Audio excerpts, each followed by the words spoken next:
Hare Krishna. Welcome to Bhagavad Gita study classes, session 18, chapter 2.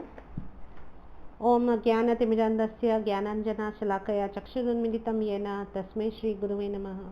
Shri Chaitanya Manobishtam Stapitam Yena Bhutale Swayam Rupa Kadamayam Dadati Swapadandikam. Vandeham Shri Guru Shri Yuta Padakamalam Shri Guru Vaishnavamscha Shri Rupam Sagrajatam Sahagana Raghunathan Vitam Tam Sajivam साद्वैतम सावधूतम परिजन सहित कृष्ण चैतन्य देवम श्री राधा कृष्ण पादान सहगना ललिता श्री विशाखा वितांश्च। हे कृष्णा करुणा सिंधु दीन बंधु जगतपते गोपेशा गोपिका कांता राधा कांता नमस्तुते। तप्त कांचन गौरंगी राधे वृंदावनेश्वरी वृषभानुसुते देवी प्रणमामि हरिप्रिये। वांछा कल्पतरुभ्यश्च कृपा सिंधुभ्य एव च पतितानां पावनेभ्यो वैष्णवेभ्यो नमो नमः। जय श्री कृष्ण चैतन्य प्रभु नित्यानंदा श्री अद्वैत गदाधर श्रीवासादि गौर भक्त वृंद। हरे कृष्णा कृष्णा कृष्णा हरे हरे हरे राम राम राम हरे हरे। ओम नमो भगवते वासुदेवाय। ओम नमो भगवते वासुदेवाय। ओम नमो भगवते वासुदेवाय। So verse 2.64 रागद्वेष विमुक्तेस्तु विषयान इंद्रियैश्चरन् आत्मवश्यैर्विधेयात्मा प्रसादम अधिगच्छति।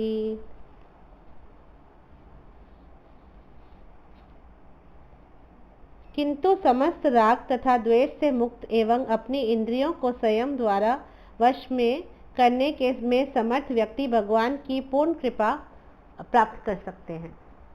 तो हिते बेसिकली असांखे भगवान भक्ति करण जा फ़ाइदा पिया ॿुधाइनि कि राग ऐं द्वेष मां असीं मुक्त थी वेंदासीं। राग द्वेष मां मुक्त। राग द्वेष छा थींदो आहे? राग माना अटैचमेंट एंड द्वेष थींदो आहे अवर्जन, माना असांखे जेको वणंदो आहे उन सां राग, जेको न वणंदो आहे उन सां द्वेष। त इन मां असीं उभरी वेंदासीं। कीअं? त बिकॉज अगरि असीं भगवान में भक्ति कंदासीं ऐं भगवान में पंहिंजो बुद्धि स्थिर कंदासीं त छा थींदो न, लाइफ में जेको हले पियो न असांखे कुझु अफेक्ट कोन कंदो।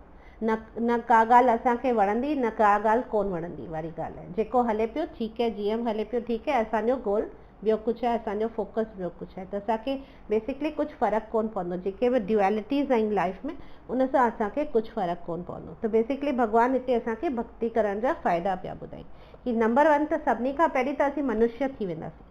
मनुष्य जीवन एक्चुअली हितां खां ई शुरू थींदो आहे। जॾहिं असीं मन खे कंट्रोल कंदा आहियूं तॾहिं एक्चुअल में असीं मनुष्य थींदा आहियूं। मनुष्य जो मतिलबु छा आहे? मन जो मन का ईश है वही मनुष्य है। मन जो जेको ईश आहे, ईश माना कंट्रोल थींदो आहे। त मन जो जेको ईश आहे उहो ई मनुष्य आहे। त मन खे जेको कंट्रोल कंदो आहे उहो ई मनुष्य थींदो आहे, न त असीं जानवर ई रहियासीं। त जेसि ताईं असां मन खे कंट्रोल करणु कोन सिखियो आहे असीं कॾहिं बि मनुष्य नथा थी सघूं। त सभिनी खां पहिरीं त असीं मनुष्य थी वेंदासीं भक्ति करण सां। ऐं मनुष्य थी वेंदासीं ऐं जीअं जीअं असीं भगवान सां अञा कनेक्ट थी वेंदासीं, विष्णु जे चरण में स्थिर थी वेंदासीं त असीं पोइ वैष्णव थी वेंदासीं। त मनुष्य खां प्रोग्रेस पहिरीं मनुष्य थींदासीं, पोइ असांजी प्रोग्रेस थी करे असीं वैष्णव थी वेंदासीं। त ऐं पोइ छा मिलंदो? प्रसादम अधिगच्छति, माना असांखे पूर्ण कृपा मिलंदी भगवान जी। सो भक्ति जा फ़ाइदा छा आहिनि हिन वर्स में? राग ऐं द्वेष सां मुक्ति थी वेंदी। संसार में जेके बि कम असीं कंदासीं पर असांखे भोग वासना कोन हूंदी, असीं उन सां प्रभावित कोन थींदासीं। माना जे असीं पंहिंजी ड्यूटी कंदासीं, असीं पंहिंजा कम पिया कंदासीं, पर संसार जा जेके बि भोग आहिनि, जेके बि अट्रैक्शन्स आहिनि, असांखे कुझु उहे प्रभावित कोन कंदा। असांखे उन्हनि सां को फ़र्क़ु कोन पवंदो बिकॉज असांजो मन ते वश अची वेंदो। सो दैट्स द थर्ड फ़ाइदा। असांजे मन ते असांखे कंट्रोल अची वेंदो त असां राग द्वेष सां मुक्त थी वेंदासीं। संसार में जेको बि हले पियो उहो असांखे प्रभावित कोन कंदो। असांजो मन ते कंट्रोल अची वेंदो ऐं असांजो भगवान सां कॉन्टेक्ट थी वेंदो। त जॾहिं इहो सभु थी वेंदो त छा मिलंदो? भगवान छा पिया प्रॉमिस कनि? प्रसादम अधिगच्छति। असांखे भगवान जी पूर्ण कृपा मिलंदी, फुल कृपा। असांखे सॼी कृपा प्राप्त थींदी भगवान जी। भगवान ख़ुदि असां सां मिलण ईंदा अगरि असीं भक्ति था करूं। केतिरी वॾी ॻाल्हि आहे। अगरि केरु तव्हांखे चए की सुभाणे त असां मोदी मिलण पियो अचे त तव्हीं केतिरो हू हा थी वेंदा न, मोदी पियो मिलण अचे असां सां, माना वॾी ॻाल्हि थी वई न। त तव्हीं सोचो भॻवानु तव्हां सां मिलण अचे, त उहो भक्ति सां पॉसिबल आहे। अगरि असीं भक्ति कंदासीं त भॻवानु ख़ुदि असां सां मिलण ईंदा। हू ख़ुदि पिया चवनि कि पूर्ण कृपा तव्हांखे प्राप्त थींदी। त अगरि केरु पंहिंजे कंप्लीटली फ्री आहे, हिन राग ऐं द्वेष मां फ्री आहे ऐं हुनजो मन ऐं बुद्धि ऐं ईगो हुनजे कंट्रोल में आहिनि, हुनजे आत्मा जे कंट्रोल में आहिनि, त हुनखे ज़रूरु भॻवान जी कृपा प्राप्त थींदी। ऐं भॻवानु कुझु बि फ्री ऑफ कॉस्ट कोन वठंदा आहिनि। अगरि असीं थोरो बि ट्राई कंदासीं त हू 100 गुना अॻियां वधी करे असांखे हेल्प कंदा। त हुननि जी कृपा त ईअं बरसंदी ई। पर माण्हू घणेई चवंदा आहिनि न कृपा कृपा त ठीकु आहे, पर असांखे त पैसा खपनि, असांखे त पैसनि सां ई मतिलबु आहे, पैसनि बिना कुझु दुनिया हली सघे थी छा, कृपा जो असीं भला छा कंदासीं। त नेक्स्ट वर्स में कृष्ण असांखे ॿुधाइनि था कि कृपा सां छा थींदो, जॾहिं भॻवान जी असांजे मथां कृपा थींदी त उहो छा थींदो। 2.65 प्रसादे सर्व दुःखानां हानिरस्योपजायते प्रसन्नचेतसो ह्याशु बुद्धि पर्यावतिष्ठते। इस प्रकार से कृष्ण भावनामृत में तुष्ट व्यक्ति के लिए संसार के तीनों ताप नष्ट हो जाते हैं और ऐसी तुष्ट चेतना होने पर उसकी बुद्धि शीघ्र ही स्थिर हो जाती है। सो भगवान छा पिया ॿुधाइनि, प्रसादे सर्व दुखानाम हानिर, माना ही मर्सी प्रसाद जेको असांखे कृपा मिलंदी उन सां असांजा सभु दुख नष्ट थी वेंदा, सभु कष्ट नष्ट थी वेंदा। तई चवंदा कीअं कीअं, उहो त ईअं कि जॾहिं भॻवान जी कृपा कीअं थींदी, जॾहिं असीं भॻवान जे रस्ते ते हलंदासीं न, असां भॻवान सां कनेक्ट कंदासीं तॾहिं न भॻवान जी कृपा ईंदी। त जॾहिं असां भॻवान सां कनेक्ट कंदासीं, असां भक्ति कंदासीं त असांखे भॻवान जे बारे में ख़बर पवंदो। जॾहिं भॻवान जे बारे में ख़बर पवंदो त असांखे भॻवान सां प्यारु थी वेंदो, असांखे भॻवान ॾाढा वणंदा। ऐं जॾहिं असांखे हुन सां प्यारु थी वेंदो ऐं हू ॾाढा वणंदा त हुनजे चयल रस्ते ते असीं हलंदासीं। ऐं जॾहिं असीं हुनजे चयल रस्ते ते हलंदासीं त ऑटोमेटिकली असीं सही रस्ते ते हलंदासीं ऐं हू ख़ुदि असांजी लाइफ जो चार्ज खणी छॾंदा, बिकॉज़ असां हुनजे रस्ते ते पिया हलूं न। त इन करे हू असांजी लाइफ खे कंट्रोल कंदा। ऐं जॾहिं भॻवानु असांजी लाइफ खे कंट्रोल कंदा त दुख अचण जो त सवाल ई कोन्हे। माना एज़ इन दुख त ईंदा, बिकॉज़ ही मनुष्य कहिड़ी बि योनी असांखे मिली आहे हिन संसार में, हिन भौतिक जगत में, त दुख सुख त लॻा ई पिया हूंदा, पर असांखे उहे अफेक्ट कोन कंदा, बिकॉज़ भॻवानु चार्ज खणंदा असांजी लाइफ जो। असीं भक्ति में बिकॉज़ असीं हूंदासीं त कहिड़ो बि संसार जो वॾे में वॾो दुख बि छो न अचे, असांखे उहो अफेक्ट कोन कंदो, because God has taken control of our life. ऐं जॾहिं हू ॻाल्हि असांखे अफेक्ट ई कोन कंदी त दुख छा सुख छा, त ईअं थींदो आहे। इन करे दुखनि जो डिस्ट्रक्शन थी वेंदो। भॻवानु चवनि पिया कि जॾहिं मुंहिंजी कृपा थींदी आहे त दुखनि जो सॼो डिस्ट्रक्शन थी वेंदो। प्रसादे सर्व दुखानाम हानिर। ऐं पोइ छा थींदो, प्रसन्न चेतसो। प्रसन्न चेतसो माना मन जेको चेतना थींदी आहे, मन थींदी आहे, उहा हैप्पी थी वेंदी, प्रसन्न थी वेंदी, माना उहो संतुष्ट ऐं ख़ुशि थी वेंदी, हैप्पी माइंड। त इहो सेकेंड फ़ाइदो आहे। फर्स्ट फ़ाइदो सर्व दुखानाम हानिर, ॿियो फ़ाइदो आहे प्रसन्न चेतसो, माना मन ख़ुशि थी वेंदो। ऐं थर्ड फ़ाइदो छा आहे, बुद्धि पर्यवतिष्ठते।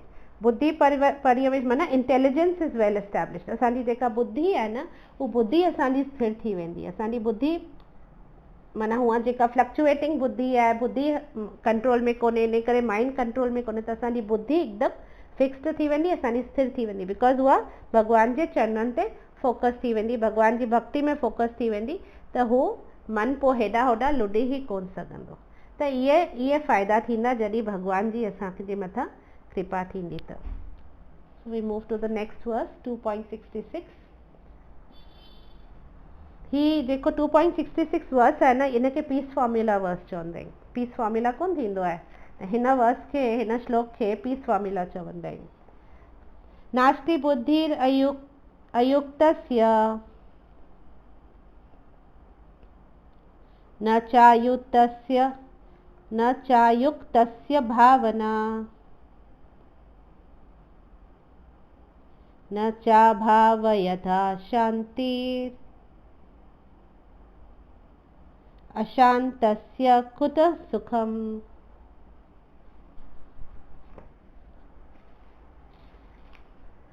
जो कृष्णा भावना अमृत में परमेश्वर से संबंधित नहीं है, उसकी न तो बुद्धि दिव्य होती है और न ही मन स्थिर होता है, जिसके बिना शांति की कोई संभावना ही नहीं है। शांति के बिना सुख भी कैसे हो सकता है। तो हिते असांखे छा पिया भगवान ॿुधाई, नास्ति बुद्धि अयुक्तस्य, नास्ति बुद्धि, जस्ट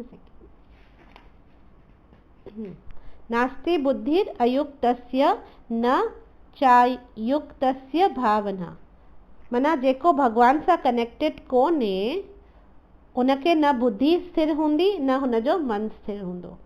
न चा भावयतः शांति, ऐं बिना मन जे अगर मन स्टेडी कोन्हे, मन कंट्रोल में कोन्हे त शांति कॾहिं बि नथी मिली सघे। ऐं अशांतस्य कुतः सुखम, ऐं शांति अगर कोन हूंदी त सुख कीअं हूंदो। त हिनखे अगर असीं उल्टो पकड़ूं त कीअं आहे कि अगर मूंखे सुख खपे, सुख ॾिसो सभिनी खे खपंदो आहे न हिन संसार में, त अगर मूंखे सुख खपे त उन लाइ मूंखे शांति खपे। शांति थींदी तॾहिं न सुख मिलंदो, त उन लाइ मूंखे शांति खपे। हाणे शांति मूंखे कीअं मिलंदी? शांति मूंखे तॾहिं मिलंदी जॾहिं मुंहिंजो मन स्थिर हूंदो। अॼु मन स्थिर हूंदो, मन कंट्रोल में हूंदो त शांति हूंदी। मन अगर हिते हुते डुकूं पियो पाए, कीअं हिकु मन में हिकु सेकेंड में केतिरा ख्याल अची वेंदा आहिनि न, हज़ारे ख्याल हिकु मिंट में अची सघनि था। त मन अगर स्थिर कोन्हे त शांति असांखे मिली नथी सघे न, ऐं शांति नथी मिली सघे त सुख नथो मिली सघे। सो अगेन वी स्टार्ट, अगर मूंखे सुख खपे त उन लाइ मूंखे शांति खपे। हाणे शांति कीअं ईंदी? जॾहिं मुंहिंजो मन स्थिर थींदो। हाणे मन स्थिर कीअं थींदो? मन स्थिर तॾहिं थींदो जॾहिं असांजी बुद्धि दिव्य हूंदी। हिते कृष्णा ॿुधाइनि पिया न दिव्य बुद्धि। त हाणे जॾहिं असांजी बुद्धि दिव्य थींदी तॾहिं ई असांजो मन, बिकॉज बुद्धि न माइंड खे कंट्रोल कंदी तॾहिं न असीं मन कंट्रोल में ईंदो। त जॾहिं बुद्धि मन खे कंट्रोल कंदी त उन लाइ बुद्धि खे दिव्य हुजणु ज़रूरी आहे। बुद्धि खे बुद्धि हुअणु खपे। अॼु मन खे कंट्रोल करण लाइ बि बुद्धि खे बुद्धि हुअणु खपे। त उहा बुद्धि दिव्य बुद्धि कीअं थींदी आहे? उहा जॾहिं स्थिर थींदी आहे भगवान जी भक्ति में। जॾहिं परमेश्वर सां, भगवान सां असांजो संबंध क्रिएट थी वेंदो आहे भक्ति में, असांजी बुद्धि हुते स्थिर थी वेंदी आहे, फिक्स थी वेंदी आहे। त जॾहिं असांजी बुद्धि हुते फिक्स थी वेंदी आहे त हू बुद्धि छा थी वेंदी आहे? उन बुद्धि में इम्प्रूवमेंट अची करे हू बुद्धि दिव्य थी वेंदी आहे। ऐं बिकॉज हू बुद्धि दिव्य थी वेंदी आहे त हूअ मन खे स्थिर करे वठंदी आहे। ऐं पोइ हू मन खे अगरि स्थिर करे वठंदी आहे त हू ऑटोमेटिकली असांखे शांति मिलंदी आहे। ऐं ऑटोमेटिकली जॾहिं शांति मिलंदी आहे त सुख त मिलणो ई आहे। त that is what Krishna is trying to tell us here. त अल्टीमेटली भगवान असांखे ते science of being really happy ॿुधाइनि पिया कि पीस फॉर्मूला छा आहे। शांति, सुख शांति अगरि तव्हांखे खपे त तव्हांखे छा करिणो पवंदो? तव्हांखे भगवान सां कनेक्ट करिणो पवंदो। त ऑटोमेटिकली जॾहिं भगवान सां कनेक्ट कंदासीं असांखे सुख ऐं शांति मिलंदी। हिते क्लियरली हिन वर्स में कृष्णा ॿुधाइनि पिया। तव्हां वापसि हिनखे आराम सां हिन वर्स खे पढ़ो त तव्हांखे अञा सुठी तरह सां सम्झ में ईंदी कि सुख ऐं शांति जो हिकिड़ो ई उपाय आहे भगवान सां कनेक्ट करणु। टेक्स्ट 2.67 इंद्रियाणां हि चरतां यन्मनो अनुविद्यते तद अस्य हरति प्रज्ञां वायुर्नावम् इवाम्भसि। जिस प्रकार पानी में तैरती नाव को प्रचंड वायु दूर बहा ले जाती है, उसी प्रकार विचरणशील इंद्रियों में से कोई एक जिस पर मन निरंतर लगा रहता है मनुष्य की बुद्धि को हर लेती है। सो इंद्रियाणां हि चरतां, माना इंद्रियाणां माना सेंसेस न। त हिकिड़ी बि इंद्री अगरि हू चरतां माना रोमिंग निकिरी थी वञे घुमण हिते हुते, भगवान खां भटकी थी वञे, का हिकिड़ी बि असांजी इंद्री, ज़रूरी कोन्हे कि असां चऊं कि न असां अखियूं दर्शन लाइ लॻायूं था, असां नक सुंघण लाइ गुल लॻायूं था, पर ॻाल्हाइण लाइ असीं ॿियो कुझु कथाऊं कोन कंदासीं, भागवत भगवत गीता कोन कंदासीं, असीं हिंदी पिक्चर जा गाना ॻाईंदासीं या जेको बि असांखे वणंदो उल्टो सुल्टो ॻाल्हाईंदासीं, पर कन में असीं कुझु ॿुधूं पिया भॻवान जो। त ईअं कोन्हे, हिकिड़ी बि का बि इंद्री हुजे, सभिनी खे लॻाइणो आहे भॻवान सां, सभिनी इंद्रियुनि खे कनेक्ट करिणो आहे, सभु इंद्रियुनि जो फोकस भॻवान हुअणु खपे। पर अगरि के हिकिड़ी बि अगरि निकिरी थी वञे या भटकी थी वञे, या मनो अनुविद्यते, माना मन जिते फोकस करे थो उन मां का हिकिड़ी बि असांजी अगरि इंद्री हेॾां होॾां वञे थी हले, भटकी थी वञे, तद अस्य हरति प्रज्ञा, माना असांजी बुद्धि खे हू हरे छॾंदी हिकिड़ी बि। Because senses are very, they are like serpents, चवंदा आहिनि न, नांग हूंदियूं आहिनि, हू हिकदमि कंट्रोल में ई कोन हूंदियूं आहिनि। त का हिकिड़ी बि अगरि हेॾां होॾां वई हली न, त भटकी वई न, त उहा असांजी बुद्धि खे हरे छॾंदी। तदस्य हरति प्रज्ञाम वायु नावम इवाम्भसी, माना जीअं हिकिड़ी वायु नवम, माना जेका स्ट्रॉन्ग विंड कोन थींदी आहे, तूफ़ानी जेकी हवा थींदी आहे, कीअं हू हिकिड़ो पाणी में हिकिड़ी नंढी नाव खे कीअं उॾाए खणी वेंदी आहे न, तीअं बुद्धि खे ई उॾाए वेंदी अगरि असां हिकिड़ी बि इंद्री अगरि हेॾां होॾां थी वई त। इन करे असीं पोइ कम खां वेंदासीं हली। इन करे असांखे ॾाढो केयरफुल रहणो आहे। हिते भॻवानु बेसिकली ॿुधाइनि पिया कि एतिरियूं पावरफुल आहिनि असांजूं जेके इंद्रियूं आहिनि, एतिरियूं पावरफुल आहिनि। त का असीं सोचूं था असीं भक्ति पिया करूं ऐं ठीकु आहे, केॾी महिल असां ॿियो कुझु करे छॾियोसीं या ॿिए कंहिं ॻाल्हि ते अटैक थी वियासीं, ॿुधण ते या ॾिसण ते या खाइण ते बि, जिभ बि अगरि कंट्रोल में कोन्हे, बाक़ी सभु कंट्रोल में आहिनि, जिभ ते कंट्रोल कोन्हे, कुझु बि पिया खाऊं, कुझु तामसिक खाधा पिया खाऊं, त उन सां असांजी बुद्धि गुम थी वेंदी, असांजी बुद्धि खे हू हरे छॾंदी। पोइ हू बाक़ी सेंसिस बि आस्ते आस्ते खे उन्हनि खे बि छिके छॾंदी ॿाहिरि भक्ति मां। त इन करे फुल फोकस हुअणु खपे, न त फुल फोकस न हूंदो त असांखे वरी सभु कुझु विञाइजी वेंदो। जीअं कोन मच्छी कांटे में फासी वेंदी आहे, तीअं असीं अटकी, उहो हिकिड़ी इंद्री बि असांखे फासाए छॾंदी। 2.68 तस्मात् यस्य महाबाहो निगृहीतानि सर्वश इंद्रियान् इंद्रियार्थेभ्यः तस्य प्रज्ञा प्रतिष्ठिता। अतः हे महाबाहु, जिस पुरुष की इंद्रियां अपने अपने विषयों से सब प्रकार से विरत होकर उसके वश में है, उसी की बुद्धि निसंदेह स्थिर है। त छा थींदो आहे न कि असांजा जेके सेंसिस ऐं सेंस ऑब्जेक्ट्स थींदा आहिनि, माना असांजी जेके इंद्रियूं आहिनि ऐं जेके इंद्रिय जा विषय थींदा आहिनि, माना जीअं अखि, एग्ज़ाम्पल आहे सिंपल टर्म्स में तव्हांखे चवां त जीअं असांजी अखि हिकिड़ी इंद्रिय आहे, त टीवी ऑब्जेक्ट आहे, सेंस ऑब्जेक्ट आहे, बिकॉज टीवी खे असीं अखि सां न ॾिसंदा आहियूं। त इंद्रिय जो विषय छा आहे, अखि जी इंद्रिय जो विषय आहे टीवी। तीअं ई ॿियूं बि ॻाल्हियूं घणेई कुझु थी सघनि थियूं, फ़ोन थो थिए, त तीअं ई कनु थींदो आहे, त कनु इंद्रिय आहे, त कन जो विषय आहे कुझु ॿुधणु, यू नो, त छा वणे थो ॿुधणु, छा वणे थो हिन कन में विझणु, त ईअं सेंस ऐं सेंस ऑब्जेक्ट्स जो। त ही जीअं ई सेंस ऐं सेंस ऑब्जेक्ट्स हिक ॿिए जे मथां साम्हूं ईंदा आहिनि या दृष्टि पवंदी आहे या कॉन्टेक्ट में ईंदा आहिनि, त बुद्धि छा करणु शुरू कंदी आहे ख़बर अथव? बुद्धि उन्हनि जो कीअं मेल कराए, उन में हू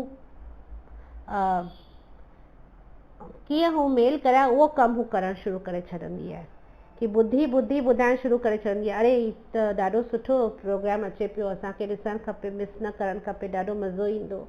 ईअं करे माना बुद्धि प्लानिंग ऐं प्रोग्रामिंग शुरू करे छॾंदी आहे। जीअं ई असांजो इंद्रिय जे विषय जे मथां झलक बि पवंदी आहे न, त बुद्धि इहे कमु करणु, प्लानिंगूं करणु शुरू करे छॾंदी आहे कि कीअं ॿिन्ही खे मां हाणे मिलायां, कीअं ॿिन्ही खे हाणे मां जोड़ां। त अगरि असांजी बुद्धि स्थिर कोन्हे त इहो कमु थींदा, पर अगरि असांजी बुद्धि स्थिर आहे, भॻवान में स्थित आहे, भक्ति में स्थित आहे न, त पोइ बुद्धि ही फालतू प्लानिंगूं कोन कंदी। That is what Krishna is trying to tell us here. Arjun खे हिते कृष्ण महाबाहु था चवनि, छोकी लाइ महाबाहु जो मतिलबु आहे जंहिंजूं लंबियूं ऐं कोन स्ट्रॉन्ग बाहूं हूंदियूं आहिनि, जीअं राम जूं हुयूं, कृष्ण जूं हुयूं, चैतन्य महाप्रभु जूं ईअं लंबियूं ऐं स्ट्रॉन्ग आर्म्स हुयूं। त हिते अर्जुन खे कृष्ण महाबाहु था चवनि। इनडायरेक्टली माना हू इहो चई करे अर्जुन खे चवण जी कोशिशि पिया कनि कि तूं हेतिरो पावरफुल क्षत्रिय आई, माना तुंहिंजूं बाहूं हेतिरियूं स्ट्रॉन्ग आहिनि, त हाणे तोखे पावर किथे ॾेखारिणो आहे? हाणे तोखे पावर पंहिंजे मन ऐं पंहिंजे इंद्रियुनि खे कंट्रोल करण में ॾेखारिणो आहे। बेसिकली भॻवानु हिते हिनखे इनडायरेक्टली इहो पिया चवनि कि हाणे तूं जेको ही महाभाव बाहुनि जो पावर आहे अथई ठीकु आहे, हाणे तोखे पावर किथे ॾेखारणो, तोखे पंहिंजे पावर खे मन ऐं इंद्रियुनि खे कंट्रोल करण में ॾेखारणो आहे। जेको बि पंहिंजे मन खे ऐं इंद्रियुनि खे कंट्रोल थो करे वठे ऐं वॉक अवे थो करे छॾे, माना कोन कुझु बि अॼु साम्हूं असांखे कुझु अहिड़ी शइ आहे जेका असांखे एजिटेट करे सघे थी, पर असां में उहा पावर आहे उनखां वॉक अवे, उनखां परे वञणु हली जी, तॾहिं उनखे असीं स्थिर बुद्धि वारो चवंदासीं कि न मां कुझु ॾिठो ऐं मूंखे लॻो कि न हीअ अगरि मां ॾिसंदसि त इहो मुंहिंजे लाइ सुठो कोन्हे, मुंहिंजी भक्ति लाइ सुठो कोन्हे ऐं मुंहिंजो टाइम वेस्ट कंदो, त मां अगरि उहो ओॾीमहिल स्ट्रांगली उतां वॉक अवे थी करे छॾां या बंदि थी करे छॾां, त इट शोज़ कि मुंहिंजी बुद्धि स्थिर आहे, इहो ॾेखारंदो आहे। त हिते हिकिड़ी नंढी स्टोरी हुई। हिकिड़ो साधू हो, हुन साधू जी जेका वाइफ हुई न तमामु चैस्ट ऐं डिवोटेड वाइफ हुई, माना जेका कोन पतिव्रता, चैस्ट खे पतिव्रता चइबो आहे शायदि, त पतिव्रता ऐं तमामु डिवोटेड हुनजी वाइफ हुई, फुल पंहिंजे हस्बैंड जी फुल ॾाढी सेवा कंदी हुई, हुनजी हर इच्छा जी पूर्ति कंदी हुई। ऐं पर हिन साधू जी हिकिड़ी बुरी आदत हुई, हू किथे बि सुठी माई ॾिसंदो हो उन सां अट्रैक्ट थी वेंदो हो, कोन पाण खे रेज़िस्ट करे सघंदो हो।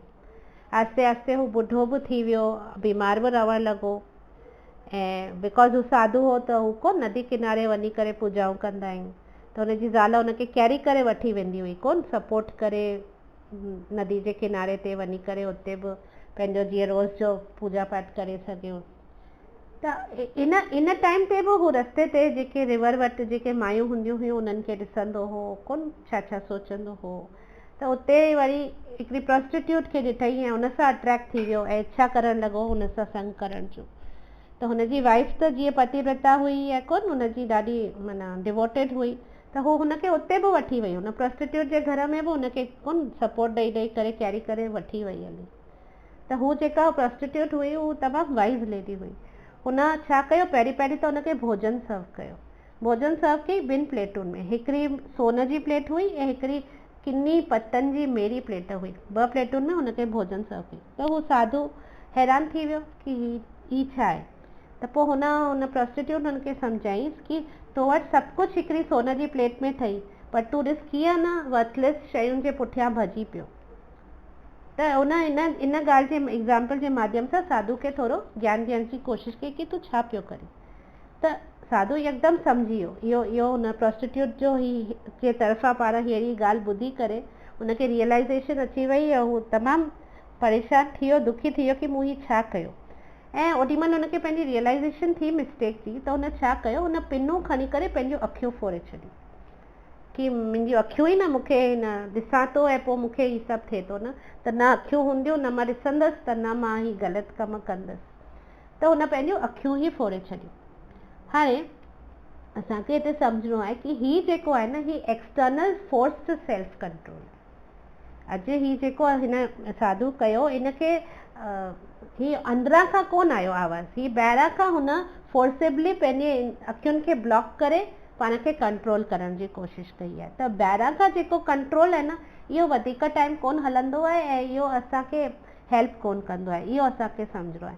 असांखे अगरि पंहिंजे सेंसिस खे टेम करिणो आहे, इंद्रियुनि खे कंट्रोल करिणो आहे, त उहो सभु अंदरां खां अचणु खपे। आर्टिफिशियली अगरि असीं ॿाहिरां था करूं न, त इहो आर्टिफिशियल थींदो आहे। अगरि असीं ॿाहिरां डिनाए था करूं, पाण खे न का ॻाल्हि खे चऊं था, त इहो ॿाहिरां जेको कबो आहे न, इहो आर्टिफिशियल थींदो आहे। ऐं जॾहिं इहो आर्टिफिशियल थींदो आहे न, त इहो प्रेशर कुकर वांगुरु थींदो आहे कि आख़िर एतिरो प्रेशर बिल्डअप थी वेंदो आहे जो हिकिड़े ॾींहुं हू फाटी पवंदो आहे, ऐं फाटी पवंदो आहे पोइ सभु कुझु ॾाढो अगली थी वेंदो आहे। ॾिठो अथव न, जॾहिं अगरि स्पेशली दाल सां अगरि प्रेशर कुकर फाटे त सॼो किचन जो छा हालत थी वेंदी आहे, एतिरी गंदगी फैलिजी वेंदी आहे। तीअं ई थींदो आहे जॾहिं असीं ॿाहिरां कुझु कंट्रोल करण जी कोशिशि कंदा आहियूं न, त उहो अंदरि में प्रेशर बिल्डअप थींदो वेंदो आहे ऐं हिकिड़े ॾींहुं फाटी पवंदो आहे, पोइ सभु ग़लति, अञा वधीक ग़लति थी वेंदो आहे। इन करे कॾहिं बि कंट्रोल अंदरां अचणु खपे। ऐं अंदरां कीअं ईंदो कंट्रोल, जॾहिं हुनखे सुपीरियर एंगेजमेंट मिलंदी। हीअ असां अॻे क्लास में बि डिस्कस कयोसीं न कि कीअं तव्हां कुझु पंहिंजे इंद्रियुनि खे, पंहिंजे मन खे, पंहिंजे सेंसिस खे कुझु हायर टेस्ट ॾींदा, त लोअर टेस्ट ऑटोमेटिकली छुटी वेंदी। पर तव्हां ज़बरदस्ती न कंदा त उहो तव्हां कोन छॾे सघंदा। इन करे हायर टेस्ट ॾिजे, हायर टेस्ट सां लोअर टेस्ट ऑटोमेटिकली छुटी वेंदी। त हायर टेस्ट किथे आहे? हायर टेस्ट भॻवान जे चरणनि में आहे, उनजी भक्ति में आहे। जॾहिं उहो हिकु दफ़ो कंहिंखे मिली वियो न त ही ॿियूं सभु ॻाल्हियूं हुनखे ज़बरदस्ती कुझु बि कंट्रोल करण जी ज़रूरत कोन पवंदी, सभु कुझु पाण ई थींदो वेंदो ऐं उन में भॻवान बि असांजी मदद कंदो। सो बेसिकली इहो तरीक़ो आहे, फ्री ऑफ कॉस्ट बि आहे ऐं साइड इफेक्ट्स बि कोन्हनि। बसि भक्ति में जुड़िजे, ऑटोमेटिकली ॿियूं सभु ग़लति ॻाल्हियूं असांजी लाइफ मां आउट थी वेंदियूं ऐं बिना असांजी कुझु एंडेवर जे, बिना असांजे स्ट्रगल जे, बिना असांजी कोशिश जे। ॾुखियो आहे, ईज़ी कोन्हे, थोरो टाइम लॻंदो सम्झण में, अंडरस्टैंडिंग में, पंहिंजी आत्मा खे सम्झण में, पंहिंजे मन खे सम्झण में ॾुखियो आहे, पर थी वेंदो। बिकॉज़ असां ॾिसो न, अॼु असीं कुझु व्यवहार करूं था, व्यवहार सम्झे त माना को बिज़नेस एक्टिविटी करूं था या पंहिंजो को कमु करूं था, हिते हिकु ॾाढी इंट्रस्टिंग ॻाल्हि ताईं नोट कंदा। त जॾहिं असीं कुझु ईअं व्यवहार करूं था न त छा थींदो आहे न, ओॾीमहिल असांजो फोकस केतिरो क्लियर हूंदो आहे न, ओॾीमहिल केतिरो ध्यान सां असीं कंदा आहियूं, केतिरो फोकस सां कंदा आहियूं कि हीअ डील आहे, हीअ असांखे सुठी तरह सां करणी आहे, या हीअ कमु आहे असांखे एफिशिएंटली करिणो आहे, परफेक्ट तरीक़े सां करिणो आहे। ओॾीमहिल असीं हिते हुते कोन ध्यानु ॾींदा आहियूं, पंहिंजो जेको कमु आहे उन ते फुल फोकस ॾेई करे, ध्यानु ॾेई करे कंदा आहियूं। पर जॾहिं असीं कुझु स्पिरिचुअल एक्टिविटी कंदा आहियूं, कुझु भक्ति जी ॻाल्हि कंदा आहियूं, चवंदा आहियूं मन नथो बीहे, हिते हुते थो डोड़े, माला खणूं था त ॿियो कुझु थो यादि अचे, 100 ॻाल्हियूं मन में थियूं हलनि, भॻवान जे नाले में मन ई कोन थो लॻे, कुझु बि पूजा पाठ में मन ई कोन थो लॻे, सॼो टाइम ॿियूं ॻाल्हियूं पियूं सुझनि। त छो ईअं थींदो आहे? कॾहिं सोचियो अथव? असीं कुझु बि मटीरियल भौतिक एक्टिविटी कंदा आहियूं त फुल फोकस सां कंदा आहियूं, जिते भॻवान जो मेडिटेशन जो टाइम आयो, भॻवान जे बारे में सोचण जो टाइम आयो, त ओॾीमहिल मन 100 हंधि भॼंदो आहे। त इहो इन करे थींदो आहे छोकी माया जो इहो कमु आहे। माया भॻवान जी दासी आहे, कृष्ण जी दासी आहे, ऐं माया जो कमु ई हुनखे इहो मिलियल आहे कि सभिनी खे परे वठी वञनि भॻवान खां। जेके भॻवान सां रहणु नथा चाहिनि, जेके भॻवान सां प्रेम नथा करनि, त उन्हनि खे परे वठी वञण लाइ ई माया खे इहो कमु ॾिनल आहे। त माया, इहे डिस्ट्रैक्शन्स जेके आहिनि, इहे असांखे माया मोकिलंदी आहे। त ईअं कोन्हे कि असांखे फोकस कोन्हे, बिकॉज़ असीं ॿिया कम त एतिरो फोकस सां था करूं, पोइ छो भक्ति महिल असांजो फोकस कोन थो लॻे? छोकी हिते माया स्ट्रॉन्गली कमु कंदी आहे, हू असांखे डिस्ट्रैक्शन्स मोकिलंदी आहे, बिकॉज़ हुनखे इहो इंश्योर करिणो आहे, हुनखे इहो पको करिणो आहे कि सिर्फ़ु जेके बेस्ट जा बेस्ट भक्त आहिनि न, जेके तमामु सिंसियर ऐं बेस्ट भक्त आहिनि न, उहे ई कृष्णा वटि वञनि। बाक़ियुनि खे हुनखे हिते ई जेल में बंदि करे रखिणो आहे, हुनखे हितां खां कढिणो कोन्हे। त इहो माया जो कमु थींदो आहे। इन करे माया, असीं जीअं ई कुझु भॻवान जो या भक्ति जो कमु करणु विहंदा आहियूं, या जप करणु विहंदा आहियूं, या मेडिटेशन करणु विहंदा आहियूं, असांखे ॾाढो स्ट्रगल थींदो आहे, ॾाढो स्ट्रगल थींदो आहे पंहिंजे माइंड खे स्थिर करण लाइ, पंहिंजी बुद्धि खे स्थिर करण लाइ। ऐं इहो सभु इन करे बिकॉज़ माया उहो खेल खेलंदी आहे, उहो असांखे टेस्ट कंदी आहे कि असीं केतिरे पाणी में आहियूं, असीं केतिरा स्ट्रॉन्ग आहियूं, असीं केतिरा सिंसियर आहियूं, असीं केतिरी कोशिशि करूं पिया। त उहो टेस्ट करण लाइ माया इहो सभु कंदी आहे, जीअं सभिनी खां सुठे में सुठा भक्त ई कृष्ण वटि वञनि। So that is it. Coming to the next verse, text 2.69। या निशा सर्वभूतानां तस्यां जागृति संयमी, यस्यां जागृति भूतानि सा निशा पश्यतो मुने।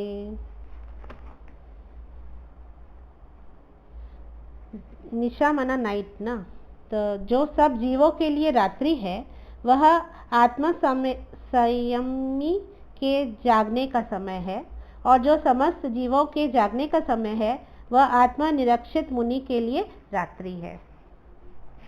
सो हिते अटैच पर्सन ऐं डिटैच पर्सन जो डिफरेंस पिया ॿुधाइनि कि अटैच पर्सन माना ऐं डिटैच पर्सन राति ऐं ॾींहुं वांगुरु अलॻि आहिनि। जेको स्थित प्रज्ञ थींदो आहे न, हू अनअफेक्टेड थींदो आहे, माना हू जॾहिं हू आत्मा ते फिक्स थींदो आहे न। स्थित प्रज्ञ छा थींदो आहे? असां हेतिरे टाइम खां भॻवानु स्थित प्रज्ञ जे बारे में ई न ॿुधाइनि पिया, बिकॉज़ अर्जुन हुन खां पुछो न कि हू ॻाल्हाईंदो कीअं आहे, हू ॾिस वेहंदो कीअं आहे, हू हलंदो कीअं आहे। हींअर अॼु जेके बि असीं वर्सिस करूं पिया, इन सभ में अर्जुन खे कृष्णा ॿुधाइनि पिया कि स्थित प्रज्ञ हलंदो कीअं आहे। माना हलंदो कीअं आहे, माना हुनजी जेके इंद्रियूं आहिनि उहे इंद्रियनि जे विषय ते वेहंदियूं कीअं आहिनि। माना हाउ डज़ हिज senses deal with sense objects, इहो आहे। त हिन वर्स में ॿुधाइंसि पिया कि स्थित प्रज्ञ जी जेका बुद्धि, बिकॉज़ हू सोल जे मथां फिक्स आहे, त इन करे हुनखे ब्लिस, हू आनंद ॾिसणु ईंदो आहे। आनंद में माना हू जाॻियल हूंदो आहे। पर उहा जेके भौतिक माण्हू आहिनि उन्हनि लाइ उहा रात्रि आहे, बिकॉज़ उन्हनि जी बुद्धि सोल जे मथां फिक्स कोन्हे न, स्थित कोन्हे न उन्हनि जी बुद्धि आत्मा ऐं परमात्मा जे मथां। त इन करे हुननि लाइ उहा ऊंधाई आहे ऐं हुननि लाइ उहा राति जो टाइम आहे। ऐं जॾहिं भौतिक माण्हुनि जी बुद्धि जेका सेंस ऑब्जेक्ट्स ऐं इंजॉइंग ते या जेके बि शयूं आहिनि संसार में उनखे इंजॉय करण ते फोकस्ड हूंदियूं आहिनि, त उहे हुनखे ख़ुशी ॾींदियूं आहिनि, केॾीमहिल दुख ॾींदियूं आहिनि, केॾीमहिल सुख, केॾीमहिल कीअं कुझु माना केॾीमहिल मोहग्रस्त हुनखे करे छॾंदियूं आहिनि। त हू एक्सपीरियंस कंदो आहे। त माना हू जाॻियल माण्हू ई न सभु कुझु एक्सपीरियंस कंदो, सुम्हियल माण्हू त एक्सपीरियंस नथो करे सघे। त हू उन में जाॻियल हूंदो आहे। पर जेको स्थित प्रज्ञ हूंदो आहे हू इन्हनि सभिनीनि ॻाल्हियुनि में हुन लाइ उहा राति हूंदी आहे, हू सुम्हियल हूंदो आहे। छोकी लाइ हुनखे कुझु बि अफेक्ट कोन कंदो आहे, न सुख न दुख न गर्मी न सर्दी, माना हुनखे कुझु बि अफेक्ट कोन कंदो आहे। इन करे अॼु सुम्हियल माण्हू खे कीअं कुझु बि अफेक्ट कोन कंदो आहे न, हू सराउंडिंग्स में छा बि पियो थिए हू पंहिंजो आराम सां सुम्ही करे खोंघिड़ा हणी सुम्हियो पियो आहे। तीअं ई जेको स्थित प्रज्ञ थींदो आहे, मुनि थींदो आहे, साधु थींदो आहे, हुनखे हिन संसार जूं ॻाल्हियूं जेॾीमहिल हलंदियूं आहिनि उहो हुन लाइ राति आहिनि, ऐं जॾहिं हू भॻवान में स्थित आहे जेॾीमहिल उहा हुन लाइ ॾींहुं आहे। तीअं ई अगरि असीं नॉर्मल बि ॾिसंदासीं न, कीअं अॼु माण्हू 10 लॻे त पार्टी शुरू कंदा आहिनि, जेके भौतिक माण्हू थींदा आहिनि 10 लॻे अञा पार्टी शुरू कंदा आहिनि, 9-10 लॻे, जबकि जेके भक्ति में हूंदा आहिनि हू 9-10 लॻे पंहिंजे सुम्हण जी तयारी कंदा आहिनि। ऐं सुबुह जो पार्टी सॼी राति करे 4 बजे 3 बजे 4 बजे जॾहिं सुम्हण जो प्रोग्राम ठाहींदा आहिनि, ओॾीमहिल ब्रह्म मुहूर्त में एक्चुअल में जेके भक्ति में हूंदा आहिनि उहे उथी करे भॻवान सां कनेक्ट कंदा आहिनि, because brahma muhurta is the best time to connect with the lord न। ओॾीमहिल ट्रैफिक फ्री हूंदी आहे, अॼु ट्रैफिक न हुजे रस्ते में त माण्हू केतिरो जल्दी पहुची वेंदो आहे न। तीअं ई सुबुह जो एतिरी ब्रह्म मुहूर्त जे टाइम ते एतिरी शांती हूंदी आहे, ओॾीमहिल सभु देवता बि घुमंदा पिया आहिनि, माना बेसिकली द एंटायर माहौल सॼो पॉज़िटिव हूंदो आहे उन टाइम ते, ट्रैफिक कोन हूंदो आहे, कुझु बि थॉट्स जो ट्रैफिक कोन हूंदो। त कंपेयर कंदा न, सुबुह जो तव्हांजो माइंड थोरो ब्लैंक कीअं हूंदो अथव, मन भले केतिरो बि चंचल हुजे, केतिरा बि थॉट्स हुन में ईंदा वेंदा हुजनि, पर सुबुह जो कंपेरेटिवली हू थोरो ख़ाली हूंदो आहे, राति ताईं वधंदा वेंदा आहिनि हुन में थॉट्स। त सुबुह जो टाइम ट्रैफिक फ्री टाइम थींदो आहे, त इन करे हुन में बि असीं गॉड सां कनेक्ट करण जी कोशिशि कंदासीं न भॻवान सां, त असांजो तकिड़ो फोकस लॻंदो आहे। त बेसिकली जेको हिकिड़े लाइ ॾींहुं आहे उहो ॿिए लाइ राति आहे, जेको हिकिड़े लाइ राति आहे उहो ॿिए लाइ ॾींहुं आहे। हिते उहो भॻवानु ॿुधाइण जी कोशिशि पिया कनि। इहो फ़र्क़ु आहे हिकिड़ो नॉर्मल मटीरियलिस्ट माण्हू, भौतिक जगत जो माण्हू, कॉमन मैन, ऐं हिकिड़े स्थित प्रज्ञ में इहो फ़र्क़ु थींदो आहे। हुनजी राति हुनजो ॾींहुं आहे, हुनजी ॾींहुं हुनजी राति आहे। त एक्चुअल में डे छा इंडिकेट कंदो आहे? ॾींहुं इंडिकेट कंदो आहे लाइट, नॉलेज, हैप्पीनेस, शांती ऐं सभु पायस ऐं वर्चुअस स्पिरिचुअल एक्टिविटीज़। ऐं नाइट छा रिप्रेज़ेंट कंदो आहे? ऊंधाए, अज्ञानता, दुख, अशांति ऐं सभु अशुभ ॻाल्हियूं। त इहो बेसिकली हिते ॿुधाइण जी कोशिशि पिया कनि। त जेके मटीरियलिस्ट माण्हू आहिनि हू घणो करे राति ई ॾिसंदा आहिनि, छोकी लाइ हू भॻवान जी प्रेजेंस कोन ॾिसनि, हू भॻवान जी प्रेजेंस खे एक्सेप्ट कोन कंदा आहिनि, एक्नॉलेज कोन कंदा आहिनि कि भॻवानु आहे ऐं भॻवान लाइ असांखे कुझु करिणो आहे, उहो हू एक्नॉलेज कोन कंदा आहिनि। त इन करे हुननि लाइ उहा राति आहे। ऐं ओॾीमहिल जेके भक्त आहिनि उन्हनि लाइ उहो ॾींहुं आहे, छोकी लाइ हू भॻवान खे एक्सेप्ट था कनि ऐं भॻवान जी भक्ति में हू लीन आहिनि। ऐं जॾहिं मटीरियलिस्ट जो डे हूंदो आहे, जॾहिं हू अवेक हूंदा आहिनि, हू ओॾीमहिल पंहिंजो कीअं इंद्रिय तृप्ति करणी आहे, कीअं लाइफ खे इंजॉय करिणो आहे, कीअं पंहिंजूं इच्छाउनि जी पूर्तियूं करणियूं आहिनि, उहो हुननि जो, ऐं संसार में सभु कुझु जेको हले पियो हुन में हू इन्वॉल्व थींदा आहिनि। त उहो सभु जेको बि आहे हुननि लाइ उहो ॾींहुं आहे, पर उहो स्पिरिचुअल्स लाइ उहा राति आहे, बिकॉज़ हू पंहिंजो नित्य कर्म कंदा पिया आहिनि, पर हुननि खे कहिड़ी बि ॻाल्हि सराउंडिंग जी अफेक्ट कोन कंदी आहे, त उहो हुननि लाइ राति आहे। टेक्स्ट 2.70 अपूर्यमानम अचला प्रतिष्ठम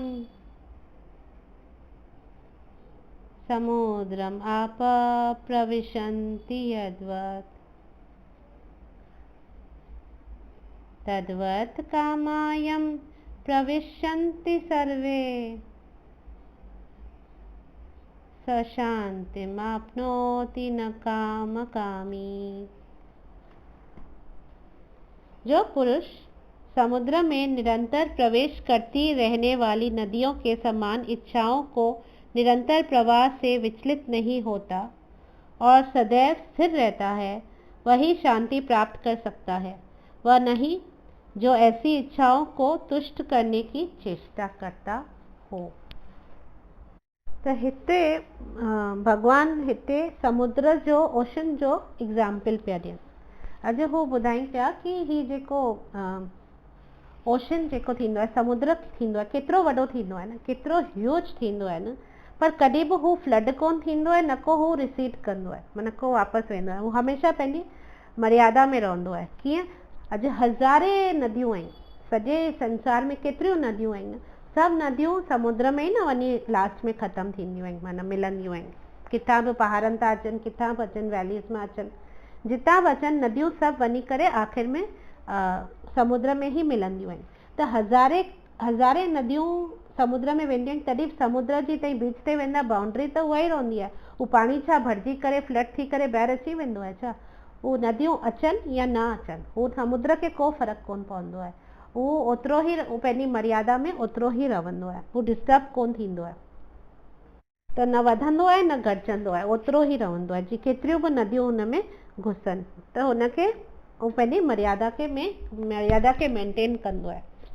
तीअं ई अगरि तव्हां सम्झो कि जेके इच्छाऊं आहिनि असांजूं, इहे इच्छाऊं बि अगरि ढेर इच्छाऊं असांखे जेके अचनि थियूं, अगरि असां स्थित प्रज्ञ हूंदासीं त हू असांखे अफेक्ट कोन कंदियूं। That is what Krishna is trying to tell you कि जीअं समुद्र में हज़ारे नदियूं वञी करे बि समुद्र पंहिंजी मर्यादा खे कोन लांघंदो आहे, हुनखे को फ़र्क़ु कोन पवंदो आहे। तीअं ई हिकिड़ो स्थित प्रज्ञ हूंदो आहे, केतिरियूं बि इच्छाऊं छो न अचनि, केतिरियूं बि डिज़ायर छो न अचनि, उहे हुनखे अफेक्ट कोन कंदियूं आहिनि। ऐं जेको इहो अफेक्टेड कोन थींदो या डिस्टर्ब कोन थींदो इन्हनि डिज़ायर्स सां, इन्हनि इच्छाउनि सां, त उहो ई औरो ई माण्हू खे पीस माना शांती मिली सघे थी। पर जेको पंहिंजी इच्छाउनि सां कैरिड अवे थो थी वञे ऐं हर इच्छा खे, जेका इच्छा हुनखे अचेसि थी मन में, हू हुनखे पूर्ण करण जी कोशिशि थो करे, त उहो उन माण्हू खे कॾहिं बि शांती नथी मिली सघे। हिते उहो कृष्ण ॿुधाइनि पिया। बिकॉज़ ही ॾिसो न, अॼु भाई जे अंदरि ताईं जेतिरो बि पेट्रोल विझो, हू चवंदी छा न बसि, कॾहिं कोन चवंदी। अॼु ताईं भाई में केतिरो बि डीज़ल विझो, केतिरो बि पेट्रोल विझो, केतिरो बि केरोसिन विझो, हू अञा हुनखे अञा बढ़ंदी वेंदी, अञा वधंदी वेंदी, पर हू कॾहिं कोन चवंदी न बसि घणेई थी वियो।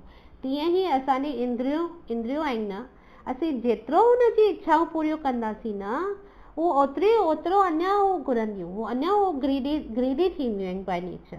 त जेतिरो असीं हुनजी इच्छा कोन हू चवंदा आहियूं कि जेतिरी बि असीं हिंदी में कोन चवंदा आहियूं, जितनी भी चीज़ डालोगे वो तभी भी चीज़ घुरंदी रहंदी, अञा ॿी चीज़, भले अमूल चीज़ हुजे, मोज़रेला चीज़ हुजे, शेडर चीज़ हुजे, प्रोसेस चीज़ हुजे, कहिड़ी बि चीज़, माना इच्छाऊं एतिरियूं स्ट्रॉन्ग आहिनि कि हिकिड़ी चीज़ विझो त हू 100 चीज़ूं ॿियूं भले घुरंदी, हू तव्हांजी ज़िंदगी उन्हनि खे पूरो करण में ई निकिरी वेंदी ऐं सुख शांति जो कॾहिं बि अनुभव कोन थी सघंदो। पर जेको भक्ति जे समुद्र में आहे, जेको भक्ति रूपी समुद्र में आहे, हुनखे को फ़र्क़ु कोन पवंदो आहे। पर असांजो जेको समुद्र आहे न, एतिरो नंढो आहे, जो हिकिड़ो वेव बि ईंदो आहे न, नंढड़ी हिकिड़ी थोरो बि कुझु बि हूंदो आहे न, त असीं डिस्टर्ब थी वेंदा आहियूं। छो? बिकॉज़ असीं डिज़ायर्स जे हिसाब सां हलूं पिया, असीं डिज़ायर्स सां पंहिंजी ज़िंदगी जियूं पिया, उन्हनि जी पूर्ति करण में असीं पंहिंजी ज़िंदगी जियूं पिया। त इन करे थोरियूं ॻाल्हियूं बि असांखे डिस्टर्ब करे छॾींदियूं आहिनि।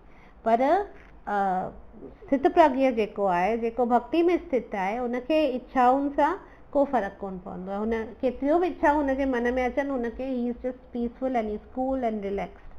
त कुझु बि कोन अफेक्ट कंदो आहे, ओशन वांगुरु, माना ही समुद्र वांगुरु।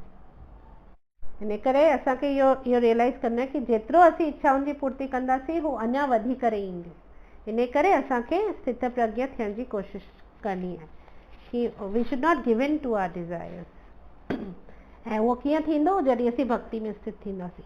बिकॉज़ जॾहिं असीं भक्ति में स्थित थींदासीं त असीं आत्मा तृप्त कोन चइबो आहे, आत्मा तृप्त थी वेंदासीं। त जॾहिं आत्मा जी तृप्ति ई थी वेंदी, त पोइ कुझु अहिड़ी इच्छा बाक़ी ई कोन रहंदी पूर्ण करण लाइ। त भक्ति असांखे उन स्टेज ते पहुचाए छॾंदी जो असांखे कहिड़ी बि इच्छा बि ईंदी त असांखे लॻंदो हा कुझु कोन्हे, वॉट इज़ दिस, माना असांखे कुझु अफेक्ट ई कोन कंदी, असां लाइ कोई वॾी ॻाल्हि ई कोन हूंदी, असांखे त सभु कुझु मिली चुको आहे, असांखे कुझु न खपे हाणे। त ईअं करे असीं उनखे आराम सां कोन उॾाए छॾंदासीं उन डिज़ायर खे। त इहो थींदो आहे जॾहिं माण्हू स्थित प्रज्ञ थींदो आहे, जॾहिं माण्हू भक्ति में स्थित थींदो आहे। टेक्स्ट 2.71 विहाय कामान य सर्वान पुमां चरति निःस्पृह निर्ममो निरंकारो स शांतिम अधिगच्छति। जिस व्यक्ति ने इंद्रिय तृप्ति की समस्त इच्छाओं का परित्याग कर दिया है, जो इच्छाओं से रहित रहता है और जिससे सारी ममता त्याग दी है अथवा अहंकार से रहित है, वह वास्तविक शांति को प्राप्त कर सकता है। तो हिते भगवान अहंकार की ॻाल्हि पिया कनि, निर्ममो निरंकार, कि अहंकार कोन रखणो आहे। अहंकार माना ईगो, ईगो माना फॉल्स ईगो, फॉल्स ईगो कोन रखणो। ट्रू ईगो छा आहे? ट्रू ईगो आहे कि असीं आत्मा आहियूं ऐं असीं भगवान जा दास आहियूं, इहो असांजो ट्रू ईगो आहे। पर असीं त फॉल्स ईगो रखी वेठा आहियूं, मां त मां अचे थो मुंहिंजो मां अचे थो पोइ हर का शइ जी पूर्ति करणु उन मुंहिंजे खे संतुष्ट करण लाइ। त इन करे हू मां ही, अगरि मां ही ग़लति सिचुएटेड आहे त ऑटोमेटिकली मुंहिंजो बि ग़लति सिचुएटेड थींदो ऐं पोइ जेको असीं मुंहिंजे लाइ कंदासीं उहो बि ग़लति थी वेंदो। इन करे असांखे पंहिंजी आय खे, जेको आय आहे, जेको अहंकार आहे, उनखे राइटली सिचुएट करिणो आहे। राइटली सिचुएट हू किथे थींदो आहे? जॾहिं हू कृष्ण जे चरण में हूंदो आहे, भक्ति में हूंदो आहे, तॾहिं हू राइटली सिचुएटेड आहे। अगरि हू हुते कोन्हे त ममत्व जी जेका भावना थींदी आहे न, इहो असांखे हटाइणी पवंदी। त जॾहिं ममत्व जी भावना, आय जी भावना ख़तम थी वेंदी न, हटी वेंदी, त ऑटोमेटिकली इच्छाउनि जो असीं परित्याग करे सघंदासीं। त हिते भगवान इहो ॿुधाइनि पिया कि जेको भौतिक इच्छाउनि खे छॾे चुको आहे,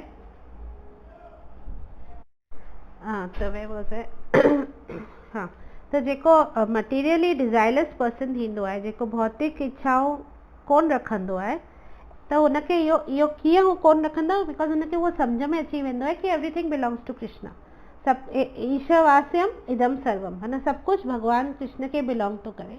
ऐं बिकॉज सभु कुझु हुनजो आहे त मां कहिड़ी शइ खे पंहिंजो थो चई सघां? मां नथो चई सघां, मां प्रोपराइटर कोन आहियां, कहिड़ी बि शइ जो मां प्रोपराइटर कोन आहियां। त अगरि मां उहो करां पियो त माना उहो मुंहिंजो फॉल्स क्लेम आहे, बिकॉज मुंहिंजो त कुझु आहे ई कोन, सभु कुझु हुनजो आहे। त जॾहिं उहो मुंहिंजो कुझु आहे ई कोन, सभु कुझु हुनजो आहे, इहा भावना अची वेंदी आहे, त हू जेके बि मटीरियल इच्छाऊं आहिनि उन्हनि खे हू गिव अप करे छॾंदो आहे। गिव अप कि जेको मूंखे मिलियो हुनजी मर्ज़ी सां मिलियो, बाक़ी हू पंहिंजूं इच्छाउनि खे गिव अप करे छॾंदो आहे। त हू गिव अप जॾहिं करे छॾंदो आहे त हुनजी जेका प्रोपराइटरशिप, जेका सेंस ऑफ प्रोपराइटरशिप थींदी आहे न, उहा वेंदी हली आहे। ऐं उहा बिकॉज उहा वेंदी हली आहे त ऑटोमेटिकली जेको फॉल्स ईगो आहे, जेको मां जेको ग़लति सिचुएट थी वियो आहे मां, उहो बि ठीकु थी वेंदो आहे। त ईअं थींदो आहे, one thing leads to another. हिन जे लाइ हिकिड़ो नंढो एग्ज़ाम्पल आहे, लॉर्ड दत्तात्रेय आहे कोन्हे, अवधूत जी स्टोरी आहे भागवत में, कि हुन जा 24 गुरु हुन कया नेचर मां, प्रकृति मां, हुन हिकिड़ो एनिमल, हिकिड़ो बर्ड, हिकिड़ो वण, हिकिड़ो ईअं करे 24 गुरु, केॾी महिल असीं अॻियां हली इहा कथा कंदासीं। त हुन नेचर मां 24 गुरु ठाहिया, हर कंहिं मां हुन कुझु न कुझु सिखियो। त हुनजो हिकिड़े गुरु जी ॻाल्हि असीं हींअर हिते कंदासीं कि हुन हिकिड़ो गुरु ठाहियो, 19th गुरु जेको हुनजो हो, उहो हो bird of prey. Bird of prey माना कीअं सिंधी में चवां, जेका बर्ड जेका कोन नॉनवेज खाईंदी आहे, बर्ड माना जेका चूहे खे पकड़ंदी या कंहिं बि जानवर खे खाईंदी आहे बर्ड, त उहा बर्ड ऑफ प्रे हुनजी 19th गुरु हुई। हिकिड़े ॾींहुं हुन छा ॾिठो, हुन चयो कि मूं ॾिठो कि हिकिड़े मुअल चूहे खे हू बर्ड पकड़े करे पंहिंजे पंजनि में उॾामी पे वई, ठीकु आहे, खणी करे उॾामी, कीअं ईगल कीअं लवंदो आहे ऐं खणी करे ऐं उॾामी वेंदो आहे। त हिकिड़े मुअल कुए खे, वॾो कुओ हो, हुनखे खणी करे उहो अची करे पंहिंजे पंजनि में उॾामी पे वई, खणी पे वई, माना खाइण लाइ। त वही पे त जीअं ई ॿिया जेके बर्ड्स हुआ माना कांग हुआ ईगल्स हुआ सभिनी हुनखे अटैक झपटणु शुरू कयो बिकॉज हर कंहिंखे उहो खाइण लाइ खपियो थिए न। त हू उॾामी पे हुनखे पकिड़े करे त सभिनी हुनखे झपटणु शुरू कयो। कंहिं हुनखे चोचूं पे हयूं हुनजे साइड्स में, कंहिं हुनखे हथ मां छिनण जी कोशिशि पे कई। मिड़ई चारों तरफ़ सां हुनजे मथां अटैक अची वियो ॿियनि पक्षियुनि जो माना क्रोज़ ऐं ईगल्स जो अटैक हुनजे मथां अची वियो। आख़िर हू एतिरो परेशान थी वई जो हुन छा कयो, हुन चूहे खे ई छॾे ॾिनो। त जॾहिं हुन चूहे खे हुन प्रे खे हुन किराए छॾियो त जीअं ई हुनखे किराए छॾियो त हू हेठि जीअं ई किरियो सभु जेके बर्ड ईगल्स ऐं क्रोज़ हुनखे अटैक पे कयो सभु हुनखे छॾे सभु हुनजे कुएं जे पुठियां हेठि उॾामी करे वयूं हली पुठियां भॼी वयूं। त हुन छा कयो, हुन इहो हिकिड़ो कुओं छॾे करे हुन पाण खे फ्री करे छॾियो सॼे बॉदरेशन मां ऐं पोइ हुन सुख शांति जो साह खयो। त इन मां हुन अवधूत ब्राह्मण चयो कि मूं दत्तात्रेय नो चयो कि मूं इन मां इहो सिखियो कि अगरि केरु इंसान केरु माण्हू जेको दुनिया जी सुखनि जे पुठियां हेतिरो भॼे थो त जॾहिं हू दुनिया जे सुखनि जे पुठियां भॼे थो हुनखे केतिरनि शयुनि सां क्लैश थो अचे न। पोइ हू हुनजा फेलो बींग्स हुजनि जेके या हुनजा रिश्तेदार हुजनि या हुनजो केतिरो स्ट्रगल हुनखे करिणो थो पए न कुझु बि संसार जो सुख हासिल करण लाइ, या त कंहिंसां क्लैश थो थिए या केतिरो स्ट्रगल थो थिए या माना हर तरह जी ॻाल्हि हुनखे फेस थी करणी पए त उहो हुनखे पूरो करण लाइ। पर अगरि हू सिखी थो वठे पंहिंजी वर्ल्डली जेका क्रेविंग्स हुनखे थियनि थियूं, जेके हुनखे इच्छाऊं थियनि थियूं, अगरि हुनखे हू कंट्रोल करणु सिखी थो वठे ऐं मिनिमम में हू जेको ज़रूरी आहे बसि ओतिरे में हलण जी कोशिशि करे थो त हुन में छा थींदो न, हू पाण खे घणेई बॉदरेशन ऐं अनहैप्पीनेस खां बचाए सघे थो।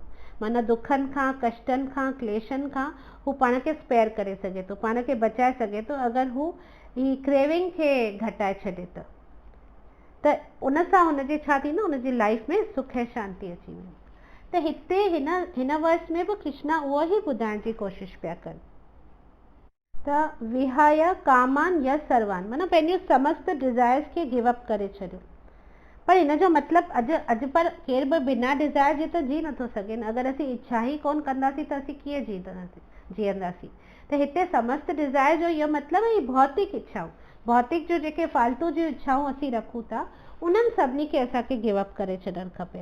तॾहिं ई एक्चुअल में असांजी एक्चुअल में डिज़ायर छा हुजणु खपे, असांजी एक्चुअल में डिज़ायर इहा हुअणु खपे कि असां भॻवान जी भक्ति करूं, भॻवान खे कीअं सर्व करूं, बिकॉज असीं हुनजा दास आहियूं, असीं हुनजा पार्ट एंड पार्सल आहियूं। भॻवानु होल आहे, असीं हुनजा पार्ट्स एंड पार्सल आहियूं। त असांखे भॻवान सां कनेक्ट थियणो आहे, असां आत्मा खे परमात्मा सां कनेक्ट थियणो आहे। त उहा डिज़ायर सिर्फ़ु अगरि असां रखीसीं त ऑटोमेटिकली बाक़ी सभु कुझु असांजी पूर्ति थी वेंदी ऐं असांखे पोइ पर असां जेसि ताईं वर्ल्डली डिज़ायर्स रखियूंसीं न तेसि ताईं असीं कॾहिं बि भॻवान सां सही तरीक़े सां जुड़ी कोन सघंदासीं। बिकॉज ॿिनि ॿेड़ियुनि में तई नथा सवा, सिंधी में कोन चवंदा आहियूं ॿिनि ॿेड़ियुनि में, त ॿिनि ॿेड़ियुनि में कीअं तई सवा, मूंखे हीअ बि खपे ऐं हू बि खपे, ईअं कोन थींदो आहे। भॻवानु कृष्ण 100% सरेंडर था घुरनि त जॾहिं ताईं सिर्फ़ु हुनजे लाइ इच्छा कंदा न पोइ बाक़ी सभु कुझु will be taken care of. उहो श्रद्धा, उहो फेथ हुजणु ज़रूरी आहे ऐं उहो थींदो बि। जीअं जीअं तव्हां भक्ति करणु शुरू कंदा न एतिरो तव्हांखे आनंद ईंदो, एतिरो तव्हांखे पूर्ण फील थींदो जो तव्हांखे ॿियो कंहिं ॻाल्हि जो पूर्ण करण जो इच्छा ई कोन रहंदी, कि एतिरो कंप्लीट फील थींदो आहे जॾहिं माण्हू भक्ति कंदो आहे। त माना ईअं लॻंदो आहे कि दुनिया जी हर ख़ुशी मिली वई, हर शइ मिली वई, सभु कुझु मिली वियो, माना टोटली संतुष्टि, एतिरी संतुष्टि अची वेंदी आहे जो पोइ कहिड़ी बि शइ असांखे अट्रैक्ट कोन कंदी आहे ॿाहिरि जी। त हाणे 2.72 ही हिन चैप्टर जी लास्ट वर्स आहे। एषा ब्रह्मी स्थिति पाठ एषा ब्रह्मी स्थिति पाठ नैनं प्राप्य विमुह्यति स्थिवास्याम् अंतकालेऽपि ब्रह्म निर्नाम पृच्छति। यह आध्यात्मिक तथा ईश्वरीय जीवन का पथ है जिसे प्राप्त करके मनुष्य मोहित नहीं होता। यदि कोई जीवन के अंतिम समय में भी इस तरह स्थित हो तो वह भगवत धाम में प्रवेश कर सकता है। यदि कोई जीवन के अंतिम समय में भी इस तरह स्थित हो तो वह भगवत धाम में प्रवेश कर सकता है। त हिते भगवान ॿुधाइनि पिया कि अगर अंतकाले माना हिन लाइफ के एंड जे टाइम ते अगर नसीब सां केर फॉर्चुनेटली अगर केर कृष्णा कॉन्शियस थी तो वञे या कृष्ण के याद तो करे तो हुनखे कहिड़ो स्टेज थी प्राप्त थिए, ब्रह्म निर्वाण जी स्टेज मिले थी। प्लस हिते इहो बि सम्झण जो असांखे ज़रूरत आहे कि भगवत धाम में ऐं भक्ति में हिन जीवन जी भक्ति में ऐं भगवत धाम में को अंतर कोन्हे। अगर असीं जीअरे ही भक्ति अगर करूं पिया त असां भगवत धाम हासिल करे छॾियो। मोह में मरण खां पोइ त मिलंदो ई, पर असां जीअरे बि भगवत धाम खे हासिल करे छॾियो अगर असां भक्ति करूं था त। चवंदा कोन life is a preparation that is an examination. त ही लाइफ असांखे मिली आहे प्रिपेयर करण लाइ, कंहिंजे लाइ प्रिपेयर करिणो आहे, डेथ लाइ। पर केतिरनि माण्हुनि खे इहा ॻाल्हि सम्झ में ईंदी आहे? कोन सम्झ में ईंदी आहे। छोकी लाइ इहो तव्हां घणनि ई हंधि तव्हां पढ़ंदा, घणेई पंथनि में बि तव्हांखे इहो ई सेखारंदा कि life is a preparation that is an examination. असांखे ज़िंदगी ही असांजे डेथ खे परफेक्ट करण लाइ ई मिली आहे। बाक़ी जीअण लाइ छा प्रिपेयर करिणो आहे? जीअण लाइ त कुतो बि जी वेंदो आहे, बिलो बि जी वेंदो आहे, हाथी बि जी वेंदो आहे। जीअण लाइ असांखे का प्रिपरेशन न खपे। ही घणेई जेके छा चइजे, ही मोटिवेशनल वीडियोस जेके अॼुकल्ह ईंदा आहिनि या एतिरा सेमिनार्स थींदा आहिनि कि how to live a better life, make your life successful, ही करियो हू करियो, तव्हांजी लाइफ बेटर थी वेंदी, तव्हांजी लाइफ सक्सेसफुल थी वेंदी। त ही सभु जेके बि मोटिवेशनल स्पीकर्स आहिनि या जेके बि सेमिनार्स आहिनि, जीअण जी कला या आर्ट ऑफ लिविंग जेको सेखारनि था, एक्चुअली असांखे जीअण कंहिंखे सेखारण जी ज़रूरत कोन्हे। अॼु हर कंहिंखे जीअण ईंदो आहे, अची ई वेंदो आहे। जीअण को रॉकेट साइंस कोन्हे, मरण रॉकेट साइंस आहे। कीअं मरिजे उहो सभिनी खे कोन ईंदो आहे। एक्चुअली उहो त क्वेश्चन ई कोन्हे। माण्हू चवंदा आहिनि मरणो छा आहे, मरण जे बारे में कंहिंसां ॻाल्हाए, मरणो छा आहे, हा ठीकु आहे मरी वेंदो, लाइटली को ॻाल्हि, उन ॻाल्हि जो को महत्व ई कोन्हे। हा ठीकु आहे, जॾहिं टाइम ईंदो तॾहिं मरी वेंदो। अरे मरण वक़्तु छा थींदो आहे, मरण खां पोइ छा थींदो, उहा ॻाल्हि जी सीरियसनेस कंहिंखे आहे ई कोन, ध्यानु ई कोन्हे। चवंदा आहिनि माना ही क्वेश्चन ई कोन्हे, छा मरणो छा आहे। अरे असांखे मरणो कीअं आहे उहो बि त अचणु खपे। जीअणो कीअं आहे उन लाइ हेतिरा सेमिनार्स आहिनि। मरणो कीअं आहे इहो केरु ॿुधाईंदो? इहो ई त असांखे एक्चुअल में सिखणो आहे, बिकॉज उहो ई त असांजो एग्ज़ामिनेशन आहे। असां पंहिंजी ज़िंदगी सॼी कीअं जी आहे उनजो परफेक्शन असांखे मरण वक़्तु ई ख़बर पवंदी। ओॾी महिल ई असांजो एक्चुअली में पास थींदासीं या फेल थींदासीं, पंहिंजी सॼी लाइफ खे असां कीअं छा कयो आहे। त एक्चुअली असांखे प्रिपरेशन डेथ लाइ करणी आहे, उहो पर तमामु घटि माण्हुनि खे सम्झ में ईंदो आहे। ऐं माना उन्हनि लाइ इहो को क्वेश्चन ई कोन्हे कि मरणो छा, मरने जे बारे में छा। त इन करे तमामु ज़रूरी आहे असां इन ॻाल्हि ते ध्यानु ॾियूं ऐं पंहिंजी लाइफ खे परफेक्ट करूं। बिकॉज असीं अगरि मरण वक़्तु फुली प्योर कोन आहियूं त पोइ हिकिड़ी वॾी प्रॉब्लम थी वेंदी। बिकॉज असीं मरण वक़्तु छा सोचूं था उहो असांजे हथ में कोन्हे, असांखे कोन ख़बर पवंदी आहे। छा थींदो आहे न, डेथ जे टाइम ते सॼी पिक्चर प्ले थींदी आहे। असां सॼी लाइफ में छा छा फ्लैशबैक थींदो आहे ख़बर अथव? सॼी लाइफ में असां जेको कुझु बि कयो आहे न, फुल लाइफ में उहो सभु कुझु असांखे फाइनल एग्ज़ाम आहे न डेथ, त ओॾी महिल असांखे उहा पिक्चर ॾेखारी वेंदी आहे कि सभु कुझु असां जेको बि लाइफ में कयो हुजे, भले असीं कोमा में हुजूं, कंहिं में बि हुजूं, ऐं जेॾी महिल प्राण निकिरण वारा हूंदा आहिनि उन खां जस्ट पहिरीं असांखे सॼी लाइफ जी पिक्चर असांखे ॾेखारी वेंदी आहे। ऐं पोइ अगरि असां सॼी लाइफ में ओॾी महिल उहो पिक्चर ॾिसण में असांखे भॻवानु कोन यादि हूंदो आहे। त इन करे असांखे भॻवानु तॾहिं ई यादि हूंदो जॾहिं असां हुनखे पंहिंजे लाइफ जो हिसो ठाहियो हूंदो सॼी ज़िंदगी में। बिकॉज अगरि असां भक्ति कई हूंदी, भॻवान खे पंहिंजो डे टू डे एक्टिविटी में असां हुनखे पंहिंजो पार्ट एंड पार्सल ठाहियो हूंदो, डेली भॻवान खे इन्वॉल्व कयो हूंदो पंहिंजी लाइफ में, त जॾहिं असीं उहा पिक्चर ॾिसंदासीं त भॻवान जी असांखे ऑटोमेटिकली यादि अची वेंदी। त असीं भॻवान जो नालो वठी करे प्राण छॾंदासीं त ऑटोमेटिकली असां भगवत धाम वेंदासीं। उहो त भॻवान प्रॉमिस था कनि न, अॻियां हली भगवत गीता में ॾिसंदासीं त यम यम स्मरण भावम वापी स्मरण अॻियां हली इहो ॾिसंदासीं।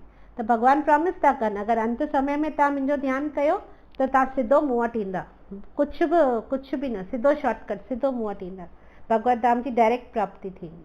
पर उहा कीअं थींदी? एंड मोमेंट में असांजी कहिड़ी कंडीशन आहे, असीं कहिड़ी हालत में आहियूं, असांखे कुझु थोरी ख़बर आहे। स्पेशली अगरि असीं नॉर्मली जागी करे बि पंहिंजे होश हवास में बि प्राण छॾूं था, पर अगरि असां भक्ति कोन कई आहे त भॻवान त कॾहिं कोन यादि ईंदा एंड मोमेंट में। त पोइ छा कजे? त पोइ इन करे असांखे पंहिंजी लाइफ खे परफेक्ट करिणो आहे, इन करे असांखे भक्ति करणी आहे, बिकॉज तॾहिं असीं हुन एग्ज़ाम में असीं पास थी सघंदासीं। ऐं भक्ति सिंसियरली करणी आहे, बाक़ी भॻवान पाण ई ॾिसी वठंदा। ईअं कोन्हे की भॻवान चवंदा न तव्हां 100% भक्ति कोन कई, तव्हां परफेक्ट कोन आहियो त मां कोन ईंदसि। न, अगरि असां थोरी बि कई पर असां सिंसियरली कई त भॻवान पाण ई असांखे उन टाइम ते हेल्प कंदा। उहो बि भॻवान प्रॉमिस कयो आहे। पर हा, हुन डिमांड कयो आहे सिंसियरिटी, कि तव्हां जेतिरो बि करियो, भले तव्हां पूरो न करे सघियो, पर जेतिरो बि तव्हां करियो, अगरि तव्हां सिंसियरली करो था त मुंहिंजो प्रॉमिस आहे मां तव्हां वटि ईंदसि। पर उनखां पहिरीं असां पोइ ओॾीमहिल भगवत धाम वञण जो सोचे करे पंहिंजी ज़िंदगी बितायूं, तंहिंखां हींअर ई छो न असीं भक्ति करियूं। ऐं जॾहिं बिकॉज चवंदा आहिनि कि भॻवान जी भक्ति ऐं भगवत जो धाम में को अंतर कोन्हे। अगरि तव्हां भक्ति करो था त हींअर राइट दिस मोमेंट तव्हांजे लाइ उहो भगवत धाम आहे। पोइ तव्हां हिते हुजो या वैकुंठ हुजो, उन में को फ़र्क़ु कोन्हे, बिकॉज भक्ति करण सां वैकुंठ जी, गोलोक जी एक्सपीरियंस थींदो ई आहे। त ऑटोमेटिकली तव्हांखे को फ़र्क़ु कोन लॻंदो, माना तव्हांजे लाइ डेथ बि कुझु मायने कोन रखंदी, बिकॉज तव्हां अॼु ई अगरि तव्हां भक्ति करो था सिंसियरली त तव्हां अॼु ई वैकुंठ में आहियो, अॼु ई तव्हां गोलोक में आहियो, अॼु ई तव्हां भॻवान सां गॾु आहियो। त जॾहिं तव्हां भॻवान सां ई गॾु आहियो, गॾु हलो पिया, पंहिंजी ज़िंदगी जियो पिया, त तव्हांखे कुझु एंज़ाइटी कोन थींदी कि मरण वक़्तु छा थींदो, बिकॉज तव्हां हींअर ई उहा ब्लिस, हींअर ई उहो आनंद खे तव्हां एक्सपीरियंस करियो पिया। भागवतम जो हिकिड़ो श्लोक आहे, नाहं तिष्ठामि वैकुंठे योगिनां हृदयेषु वा तत्र तिष्ठामि नारद यत्र गायन्ति मद्भक्तः। माना नाहं तिष्ठामि वैकुंठे योगिनां हृदयेषु वा, माना मां वैकुंठ में कोन रहंदो आहियां। भॻवान हिते चवनि था मां वैकुंठ में कोन रहंदो आहियां, न को मां योगिन जे हृदय में रहंदो आहियां। नाहं तिष्ठामि वैकुंठे योगिनां हृदयेषु वा, न वैकुंठ में रहंदो आहियां, न योगिन जे हृदय में रहंदो आहियां। तत्र तिष्ठामि नारदः यत्र गायन्ति मद्भक्तः, यत्र गायन्ति मद्भक्तः, माना मां उते रहंदो आहियां जिते मुंहिंजा भक्त मुंहिंजा गुणगान कंदा आहिनि, मुंहिंजा कोन भॻवान जो, जिते माना जिते भॻवान जो कथाऊं थींदियूं आहिनि, भॻवान जो कीर्तन थींदो आहे, भॻवान जो नाम थींदो आहे, जिते भक्त गॾिजी करे उहो कंदा आहिनि, उते ई मां हूंदो आहियां। यत्र गायन्ति मद्भक्तः। त इन करे असीं अगरि भक्ति करूं था ऐं भॻवान जो गुणगान करूं था ऐं भॻवान जूं कथाऊं करूं था, भॻवान जे बारे में ॿुधूं था, भॻवान जे बारे में ॻाल्हायूं था, भॻवान जे बारे में ॾिसूं था, मिड़ई पंहिंजो सभु इंद्रियुनि खे असीं भॻवान खे दर्शन था करूं, भॻवान जी पूजा था करूं, गुल था चाढ़ूं, धूप दीप था करूं, मिड़ई पंहिंजे हर अंग खे, पंहिंजे हर इंद्रियुनि खे असीं भॻवान जी सेवा में लॻायूं था, भॻवान जी एक्टिविटीज़ में पार्टिसिपेट करूं था। त फुल टाइम असीं उहो करूं था त असीं भगवत धाम में ई आहियूं, भॻवान असां सां गॾु ई आहिनि, हू असांजे विच में ई आहिनि। त पोइ असां लाइ ही संसार छा, वैकुंठ छा, गोलोक छा, सभु हिकु ई आहे असां लाइ।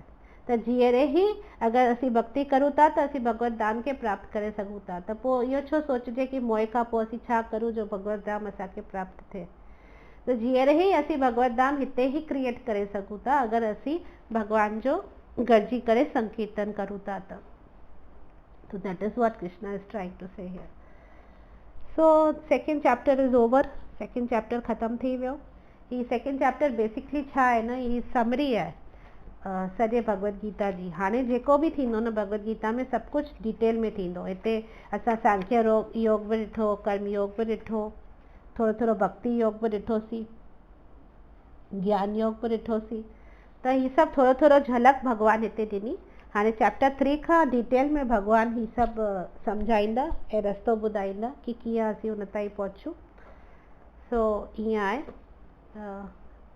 बेसिकली असांजे हथ में इहो ई आहे कि असीं सिर्फ़ु इहो भक्ति जो पाथ चूज़ करे सघूं था, डिज़ायर करे सघूं था। ऐं जेके ॿियनि ॻाल्हियुनि में असां हेॾी ज़िंदगी विञाई आहे उन मां थोरो हाणे हटूं ऐं भॻवान, ऐं उन में बि असांखे भॻवान ई हेल्प था करे सघनि। बिकॉज़ भॻवान हेल्प कंदा तॾहिं ई असीं कुझु करे सघंदासीं, हू ई असांजी लज रखी था सघनि। बाक़ी असीं ख़ुदि पंहिंजे बलबूते ते कुझु नथा करे सघूं, इहो असांखे सम्झणो आहे। इन करे अगरि असांखे भक्ति बि करणी आहे त बि असांखे भॻवान खे प्रार्थना करणी पवंदी कि भई असांखे तुंहिंजी भक्ति करणी आहे ऐं प्लीज़ असांजी हेल्प कर। त असां जेको सॼो ज़िंदगी अलाए छा छा कयो आहे, सभु ग़लति ॻाल्हियुनि ते पंहिंजो इंद्रियुनि खे लॻायो आहे, त उहो सभु असांखे माफ़ु करे ऐं असांखे बेसिकली असांजी लज रखे। असां जेको बि कयो आहे असांजी लज रखे। इन ते मूंखे हिकिड़ो उहो सूरदास जो भॼन पियो यादि अचे। भॼन हो न, तुम मेरी राखो लाज हरी, ॾाढो सुठो भॼन आहे, तव्हां यूट्यूब में ॾिसी सघो था, ॿुधी सघो था। उहो ईअं थो चए कि तुम मेरी राखो लाज हरी, तुम जानत सब अंतर्यामी, करनी कुछ ना करी। माना तूं अंतर्यामी आहीं, तोखे सभु ख़बर आहे कि मूं कुझु बि कोन कयो आहे, इन करे तूं मुंहिंजी लज रख। अवगुण मोह से विसरत नाही, पलछन घड़ी घड़ी। माना जेके अवगुण, माना जेके ग़लति डिज़ायर्स मां रखां थो उहो सभु मूंखां मां नथो छॾे सघां ऐं कोन पियो छॾे सघां। ऐं टाइम पलछन घड़ी घड़ी, माना टाइम हीअं निकिरंदो पियो वञे, घड़ी घड़ी ईअं टाइम असांजो हथ खां निकिरंदो पियो वञे ऐं मां पंहिंजो हू सभु छॾे कोन पियो सघां। सब प्रपंच की पोट बांधी के अपनी सस धरी, तुम मेरी रखो राज हरी। दारा सुत धन मोह लिए हो, सुध बुध सब बिसरी। माना वाइफ जे या हस्बैंड जे या पुट जे या पैसे जे मोह में मुंहिंजी बुद्धि भ्रष्ट थी वई आहे, मुंहिंजी बुद्धि स्थिर कोन्हे, मुंहिंजी सुध बुध सभु बिसरी। माना मूंखे सुध बुद्धि कोन रही आहे तुंहिंजी। ऐं सुर पतित को बे, मां पतित आहियां। सूरदास हिते चए पियो कि मां मॻे पतित आहियां, प्लीज़ हुनखे वेगी उबारो, अब मेरी नाव भरी। माना हाणे मुंहिंजी नाव, मूं एतिरियूं ॿियूं इच्छाऊं रखियूं आहिनि ऐं उन्हनि इच्छाउनि सां मूं पंहिंजी सॼी नार, उन्हनि इच्छाउनि जी पूर्ति करण में मूं पंहिंजी सॼी नाव भरे छॾी आहे ऐं हाणे मुंहिंजी नाव अहिड़ी भरिजी वई आहे जो हाणे हू डुबण वारी आहे। इन करे तूं त अंतर्यामी आहीं, तूं प्लीज़ मुंहिंजी लज रखिजांइ। मूं सभु गड़बड़ करे छॾियो आहे ऐं प्लीज़ हाणे तूं मुंहिंजी लज रखिजांइ। त इन करे असांखे भॻवान खे प्रार्थना करिणो आहे कि हू असांजी लज रखनि ऐं असांखे थोरी सुबुद्धि ॾियनि, जीअं असीं हुनजी भक्ति करे पंहिंजे जीवन खे परफेक्ट करे सघूं। ऐं जीअं कृष्णा हिन लास्ट वर्स में 2nd चैप्टर जे चवनि पिया न, अंत काले च, त जीअं असांजो अंत समय असां हुन डेथ जे एग्ज़ामिनेशन में 100% सां पास थियूं। So thank U very much. Hare Krishna.